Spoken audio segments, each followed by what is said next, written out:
Welcome to Just Pure Laughs, the podcast all about clean comedy.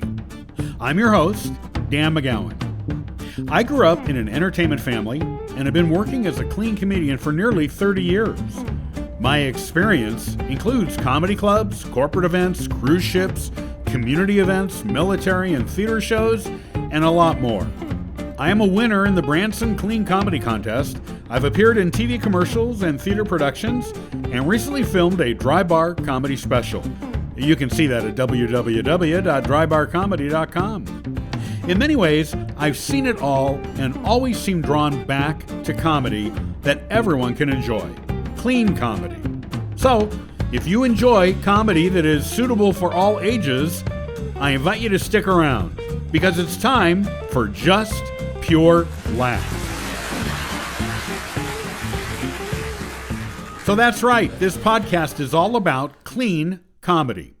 There are a lot of assumptions about clean comedy. Some say it is more difficult to write clean comedy, and others say clean comedy is childish or it doesn't match with the current social trends. I don't think defining any style of comedy is as simple as it may seem. But for the purpose of this first episode, and as somewhat of a foundation for future episodes, I will offer my views and definition of clean comedy. I do this mainly as a way of bringing clarity to what I mean by that term, and also as a way to help newer comedians who hope to secure well-paying gigs in markets where raunchy or vulgar comedy will not be allowed. By the way, in the future, I'm going to be interviewing comedians who work clean, so make sure you come back and visit to hear some of those exciting interviews. Let me start by just comparing all styles of comedy to how the motion picture industry tries to adhere to their movie rating system. I say tries to adhere because there are always examples where film producers try to sneak past the exact lines of definition in order to squeak in a cuss word or a moment of vulgar content. But in general, here are the current guidelines. By the way, I got this information from Wiki, and as best as I can tell, it's pretty accurate. Rated G. This means all ages are admitted. Nothing will offend parents for viewing by children. It's important to stop here and make note of something. This notion of being offended has really been pushed way out of control in recent years. My personal view is that what we perform is only offensive when the listener or viewer chooses to be offended. In other words, we performers are not the ones doing the offending. That said, we must also use common sense. If you're performing for a church, for example, and you tell a rather risque joke about sex, it would probably never be offensive in a comedy club, but it would not be accepted in a church setting. So therefore, it's deemed as offensive. The message here is that we really need to know our audience. And as I say in my comedy classes, we need to learn what the audience will accept and expect from us as a performer. In general, a G rating indicates that the content will be completely acceptable for all ages, from children to adults. Another way to say this is family-friendly, which seems to work in most situations. Rated PG. Parental guidance accepted. This means some material may not be suitable for children. Parents are urged to give parental guidance. The content may contain some material parents might not like for their young children. In the movie world, this seems straightforward. The parent decides and takes full responsibility. In the comedy world, we now enter our first gray area. Again, I think we really need to know our audience and be willing to work within the parameters of the venue owner. If a venue owner tells you that they only want PG comedy, you may want to run specific jokes past them to make sure you are in line with their policy. Some comedians like to lash out here and say they will not be censored. I totally understand the importance of freedom of speech, but at the same time, if you are fortunate enough to be asked to perform for pay at a comedy club or venue, and the owner has specific performance rules, that's because the owner of the business wants to stay in business and can run their room however they want. Always keep in mind, You do not need to work in every room. If you can't work within PG content, then seek out the rooms where your material will be embraced. Rated PG-13. Parents strongly cautioned. Some material may be inappropriate for children under 13. Parents are urged to be cautious. Some material may be inappropriate for pre-teenagers. So again, this is another gray area where the responsibility lies with the parents to decide what they're comfortable allowing their preteen to watch or listen to. I see this rating pop up on comedy shows where families are invited or all ages are invited. In this instance, the producer of that show is trying to make it clear to potential audience members that they may hear less vulgar cuss words, and we all should know what those are. Generally, no F-bombs or other words typically exchanged for body parts or adult activities. Sometimes the occasional minor cuss word might pop up, and the audience is being gently warned in advance. Rated R. Restricted. Under 17 requires accompanying parent or adult guardian. Contains some adult material. Parents are urged to learn more about the film before taking their young children with them. Okay, this is self-explanatory, but I will say that in recent years, this line seems to have been blurred. Oftentimes, a movie with an R rating will include fairly explicit sex scenes, for example, which, while not blatantly pornographic, are getting pretty close, or as close as the producers think they can get away with. There will definitely be adult language that, let's be honest, most children under the age of 17 or 18 today have heard and probably used in their life thus far. These days, for example, the use of the F-bomb is almost overused to the point it really has no impact anymore. I still remember going to see The French Connection way back in 1971 and being shocked to hear the F-bomb in the film. I think it was only said a few times, but audiences had not heard that word in an R-rated film. Today it's very common and heard everywhere. Believe it or not, there are still audiences out there who would rather not hear that word or similar words and phrases said as part of a comedy show they just want to enjoy. Some comedians scoff at this, calling it old-fashioned. All I can say in response to that scoffing is that there are many, many organizations who will pay a comedian a decent fee to perform at their event without adding such content to their show.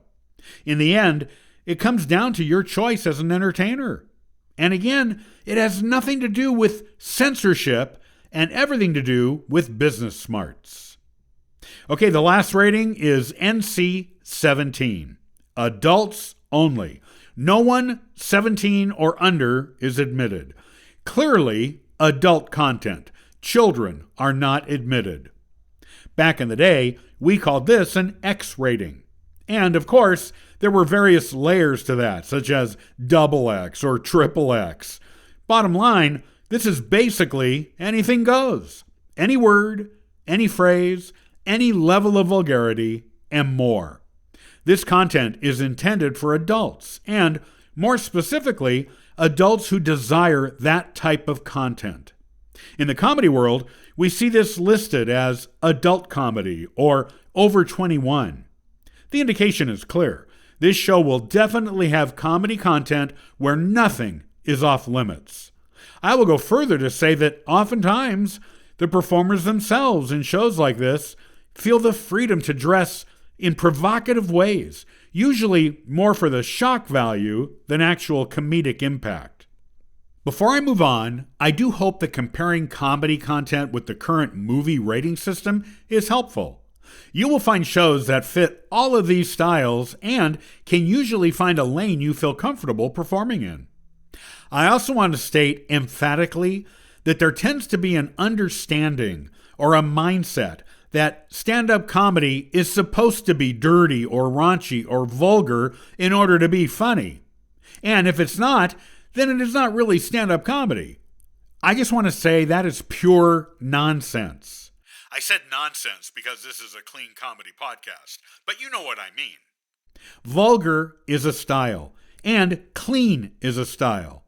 I do think there's room for both, and your choice as a comedian is to decide which way you choose to go. Let me also just interject here. For those who want to work on cruise ships, for example, there are cruise lines that only allow clean content. There are other lines who require, let me say that word again, require 2 separate 45-minute long shows, one clean and one adult. If you are only willing to work adult, you might find work on one of the more adult cruise lines, but in most cases on other cruise lines, you won't get booked.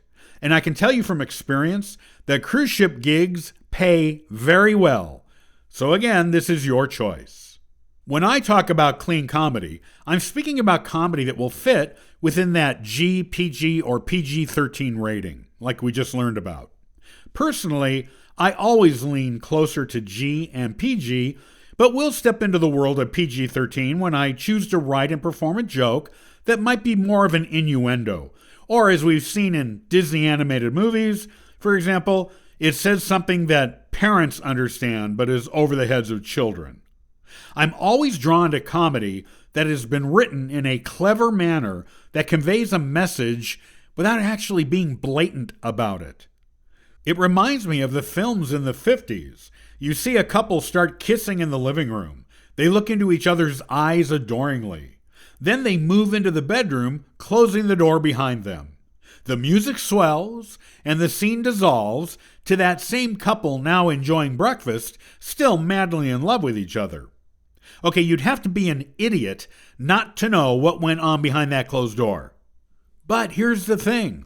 We never saw it, and whatever they did was not necessary to the plot line of the film. In fact, each viewer of that scene gets to make up their own idea of what took place. To me, this is the essence of true creativity and imagination. Today, of course, that scene would have unfolded much differently, where you could easily point out every mole on both of those bodies if they were in a lineup situation. As I said earlier, it is also important to know the audience and adhere to the rules of the room. Again, this is for those comedians who hope to find paid work and keep working. Yes, there are venues who are fine with R or even NC-17 content. If you lean that way in your comedy, then find those rooms and perform there. In my experience, a child of 60s television, where comedians had to work within the limits of censors and sponsors to even be allowed to appear on TV, I learned valuable lessons in the art of crafting comedy that worked for broader audiences. In other words, it was what I call clever clean, if I can use that term. They were clever, they were clean, and they were funny. If those 3 characteristics were not there, we would have never heard from them again. This is the art of being an entertainer who hopes to make a career out of this and get paid. Now, some of you are saying, fine, but what about George Carlin or Dave Chappelle or Ali Wong as examples of comedians who work dirty and have comedy specials and get paid? Yes, as I said before, there are comedians who have attained a level of doing that. But I also want to say very clearly that comedy, the art form, is much bigger than that. If this were not the case, we would not see the rise of popularity and success from comedians like Seinfeld, Bargatze, Gaffigan, Brian Regan, and others. All this to say, there is and always will be an audience and a market for clean comedy. And yes, many old-time comedians had shows that were suitable for TV and also shows that were suitable for clubs. They learned how to write and perform both, which certainly gave them an edge over comedians who just could not do that. So, for the purpose of this episode, and as a foundation for future episodes, we will be discussing the journey and craft of clean comedy that typically falls into those areas of G, PG, and PG-13 ratings. Be sure to subscribe to this podcast and catch our next episode when we will be interviewing a clean comedian who's out there crafting clean material and working and getting paid. This is Just Pure Laughs. I'm Dan McGowan. Thanks for listening.